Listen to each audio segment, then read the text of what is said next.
ஓம் பூர்புவஸ்வஹ தத்சவிதுர்வரேண்யம் भर्गो देवस्य धीमहि धियो यो नः प्रचोदयात्. வணக்கம், வாழ்க வளமுடன். நான் ஜோதிட கலாநிதி அருள். என்னங்க, என்னோடய ராசிக்கு எதுவுமே நல்லபடியாக நடக்க மாட்டேங்குது.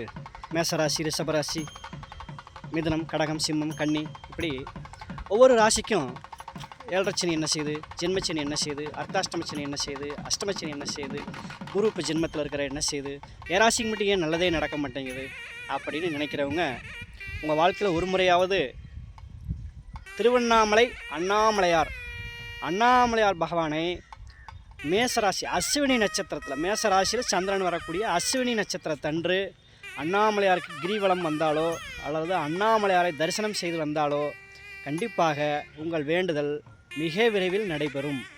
உங்கள் ராசிக்கான பலன் பிறகு இந்த வேண்டுதலுக்கான பலன் கைமேல் உங்களுக்கு கிடைக்கும். வாழ்க்கையில் ஒரு முறை மேசராசி அஸ்வினி நட்சத்திரத்தன்று திருவண்ணாமலை அண்ணாமலையாருக்கு தரிசனம் செய்து கொண்டு வாருங்கள். உங்கள் பலன், உங்களுக்கு வேண்டிய பலன் கைமேல் கிடைக்கும். ஜோதிட தகவலோடு அருள். நன்றி.